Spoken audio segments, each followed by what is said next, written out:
abortion rights, immigration issue, and even the crisis in the Middle East, as well as the Russia-Ukraine war. These are the factors that have essentially dominated the campaign rallies by Donald Trump and Kamala Harris.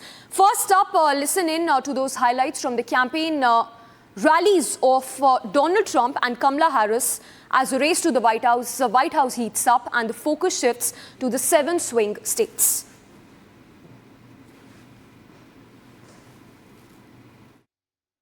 To make decisions. This is the same man.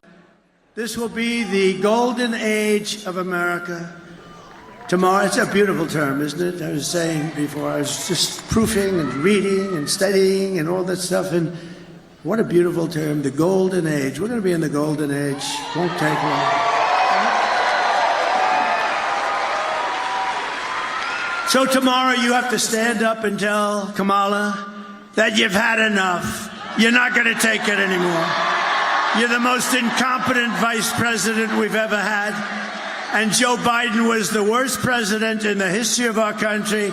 Kamala, you're fired. Get the hell out of here. You're fired.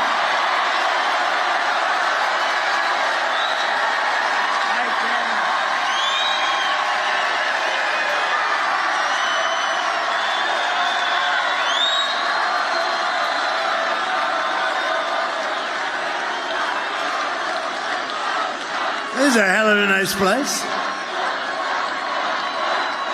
Thank you. With your vote, we're going to win Pennsylvania, and we're going to defeat Kamala and those radical left, what they're doing to our country. Crazy Nancy Pelosi, what's about her? She has Visa stock, a big position. You know, she started off with nothing, now she's worth $200 million. How did that happen? So she has Visa stock, and she sells her stock. The day before, it was announced that Visa's under major federal investigation. I don't know. I wonder, do you think she had any insider information? I don't know. It's disgrace. Honestly, she's a disgrace. They ought to throw her the hell out of Congress. We are going to make America great again, and it's going to be fast. We're going to do it fast. We'll fast track it. Over the past 4 years, Kamala has orchestrated the most egregious betrayal that any leader in American history has ever inflicted upon our people. She's violated her oath of office. She's eradicated our sovereign border and unleashed an army of gangs and criminal migrants from prisons and jails, insane asylums and mental institutions, from all around the world, from Venezuela and the Congo in Africa, stealing countless American lives. And these are rough customers that are coming, much rougher than almost anybody in this room. Be intentional about building community.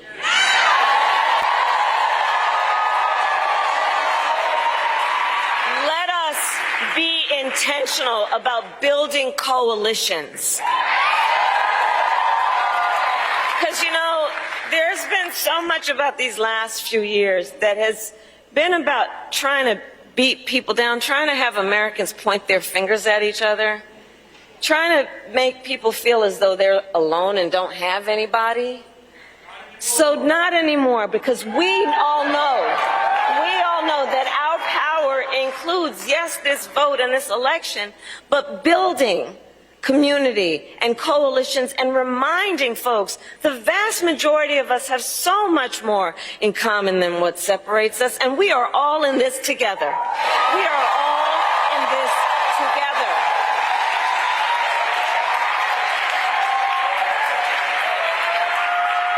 And from the very start of our campaign, this has not been about a fight that is against something. This is about a fight that is for something.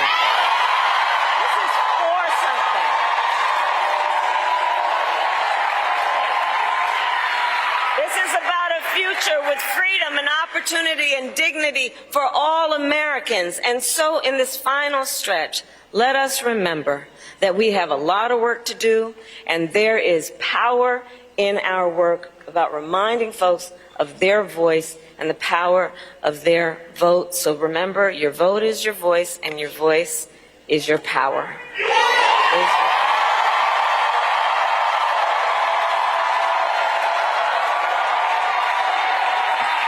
So, Pennsylvania, Allentown, I then ask you, are you ready to make your voices heard? Do we believe in freedom?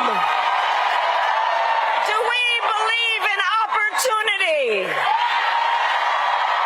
Do we believe in the promise of America? And are we ready to fight for it? And needless to say, it's said to be the closest contest in US history. We have a host of guests joining us on the broadcast. We have Dheeraj Kaul, a geopolitical expert. He's joining us from one of the swing states. He's joining us from Pennsylvania. Vikas Ramachandra, he's a research professor, joining us from California. And Jyotsna Sharma, she's a senior journalist, joining us from New Jersey. Appreciate you all joining us on the broadcast. A very good evening. First up, let's go across to Jyotsna Sharma. Talking about the key swing states here, the 7 swing states for that matter, if you can explain this to us, how significant it is going to be when it comes to the swing states, the 7 swing states, and what has been the voting pattern in these swing states in 2016 and 2020 when they were not swing states, but the voting patterns per se in these states. Thank you so much, and I appreciate that I'm joining here on Republic TV. As far as U.S. elections are concerned, swing states, do all the, damage, or say all the benefits are given to the candidates through the swing states. And nonetheless, 2020 also, swing states did play an important role. There are electoral votes that had to add up to 270 for a president to win, and these swing states have substantial numbers. Not just that, swing states are those states where the difference, the presumption as to who would win would depend on the voters who are inclining, whether they are Democrats or Republicans, about a certain margin of percentage, which is not more than 1 to 2%. That's why they are called as swing states, and they can go in anyone's favor. Especially when we speak about these swing states in the current pattern, it is very important to note that Pennsylvania is one of the biggest, one of the major concerns right now comes as a major swing state that would decide who can take the seat of the President of the United States. The pattern of the voters, Democrats usually, as we could see, they had done good in the previous 2020 elections here. This time, the early voting as we speak about, as per the Democrats, the supporters, it hasn't gone in the right direction yet. And of course, the shift, I'm reading from the Atlas Intel statistics right now, the Pennsylvania, it shows 47.8% for Harris, whereas 49.6% for Trump. And again, because they are swing states, they can go either way, but it shows it is heading, people are leaning Republican there in the state of Pennsylvania, could be a major, state to decide, the seat. Not just that, even the states like Michigan and Georgia and North Carolina also will play an important role. Now, as far as we speak about these swing states, if we speak about the general statistics, how many Democratic states, Democratic-leaning states are there, and how many red states that are Republican-leaning states are there, we see a particular number where we would see that Republicans, if we speak about Republicans, the number of seats in general are lesser as compared to the Democrats in the general trend of the rest of the states of the elections. And what would happen is if these swing states come in handy and they lean towards the Republicans, Donald Trump will win. But if even 2 of the swing states don't go in favor of Trump, there could be a tussle that Democrats may win. Yes. It is a very tight race. It is a tight race. Marginal differences, 1 or 2% difference in these swing states. And it's actually changing. As I speak to you right now, the statistics that are showing, we are seeing that Kamala Harris is showing a lead 48.2% up instead of Trump, where he has 47.5% lead, as I could see it from one of the websites here. So the thing is, again, if we speak about these opinion polls also from the previous times, they have gone wrong as well.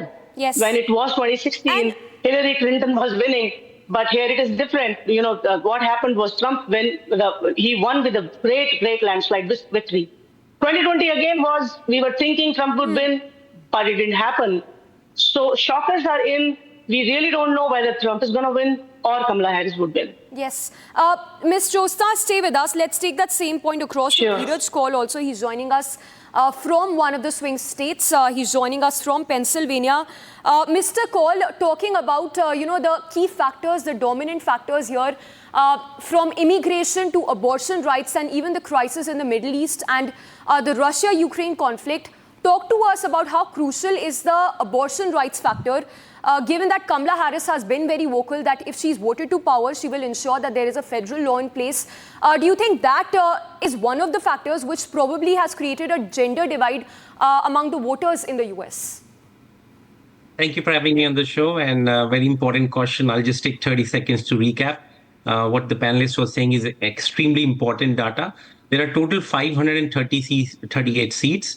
And out of these, we have states like Nevada, North Carolina, Wisconsin, Georgia, and Pennsylvania, Michigan, and Arizona. I'm in Pennsylvania, very much connected to the grassroots. I've been to a few rallies. Even the one today I was supposed to go could not make it.